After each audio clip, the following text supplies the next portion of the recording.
In the first season of Demon Slayer, we're all introduced to Tanjiro Kamada, a kind-hearted boy whose family is slaughtered by demons. The only survivor is his sister Nezuko, who is transformed into a demon but retains some of her human traits.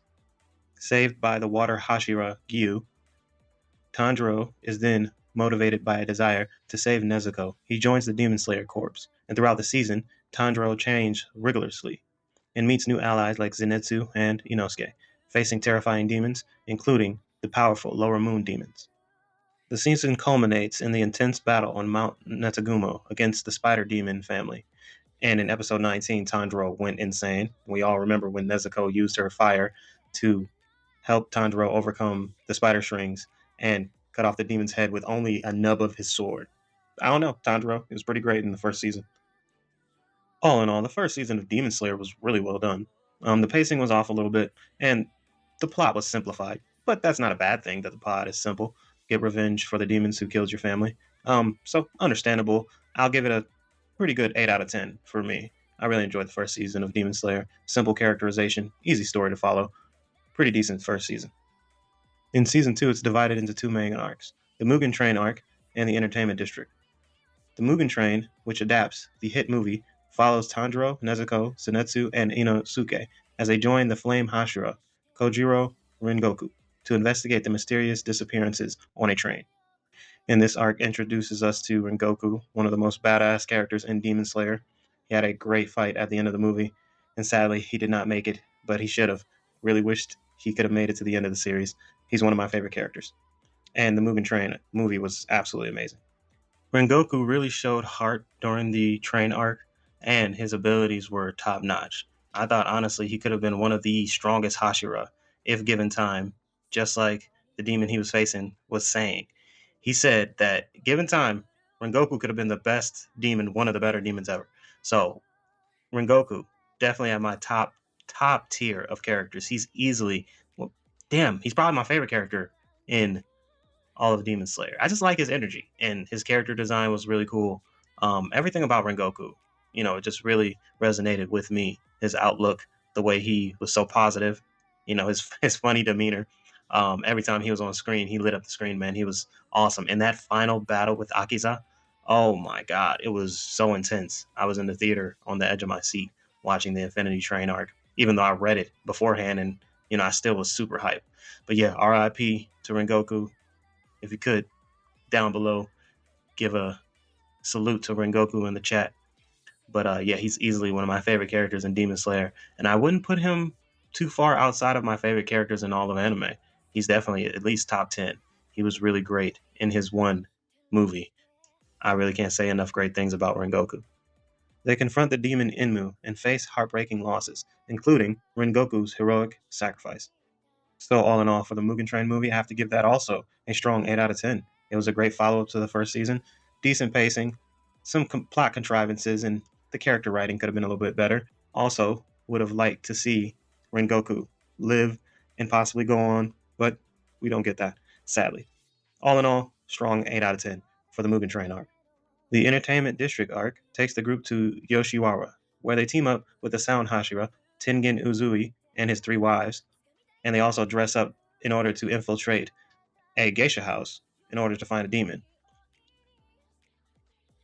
The trio, along with Tengen Uzui, battles the powerful demon siblings Daki and Gyutaro in a climactic battle at the end of the season, and it gave us one of the most hype anime moments of all time. Uzui with one arm and him just going off. Tengen, he was a beast at the end of the season. It was absolutely crazy, that animation. Again, Demon Slayer, one of the better animated shows of all time. Gotta give it to it, even though the plot is somewhat simple. All in all, for the Entertainment District arc, I'll give that a strong 7 out of 10, despite its amazing battle.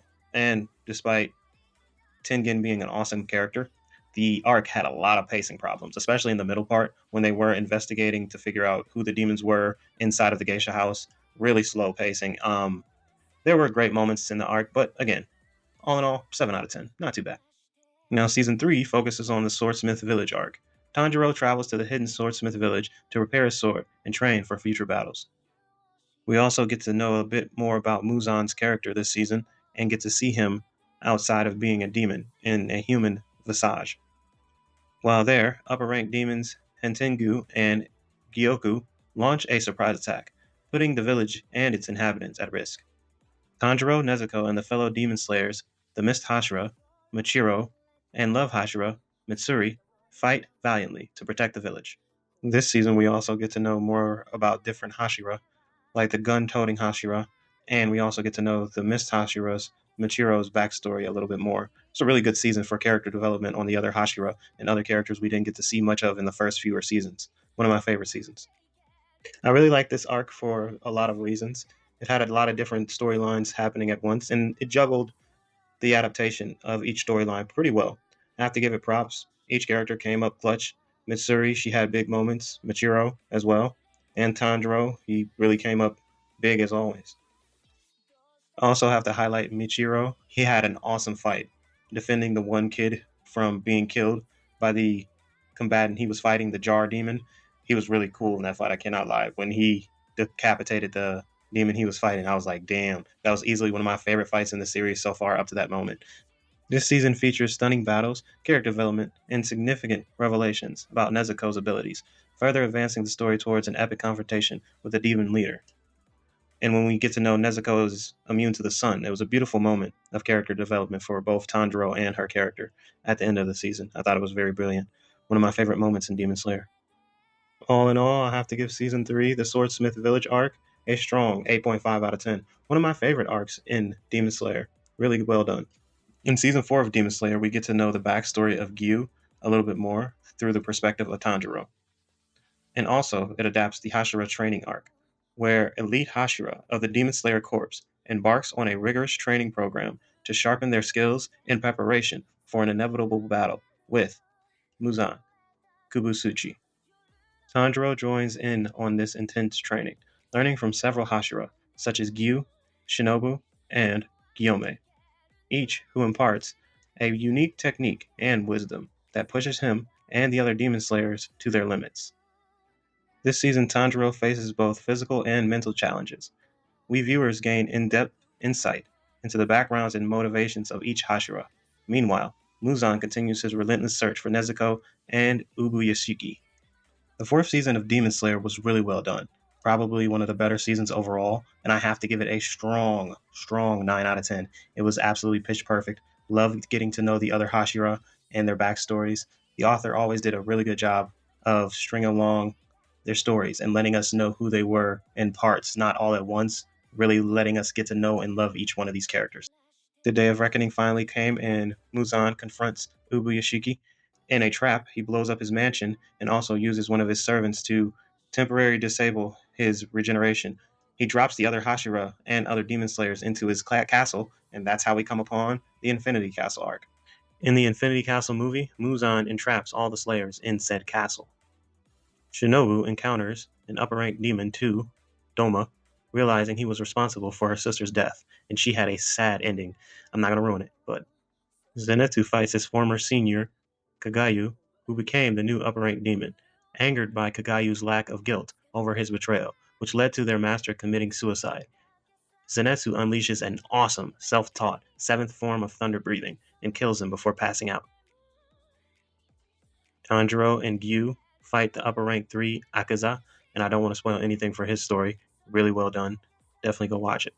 The visually stunning action delivers high-octane battles that showcase the character's unique abilities and swordsmanship.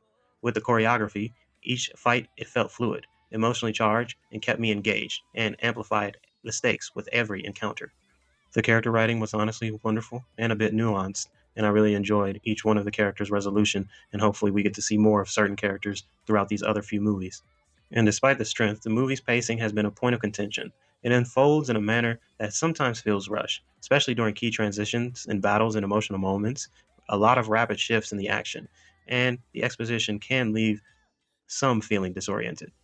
All that said, though, very decent movie. I'll have to give Infinity Castle a strong 8 out of 10. And overall, Demon Slayer series, I have to give an overall 8 out of 10 for the entire series. It's a solid B series. Nothing too great, nothing too bad. Really enjoyed the manga, really enjoyed the anime. So that's it for me. Like, comment, subscribe, post notifications if you can.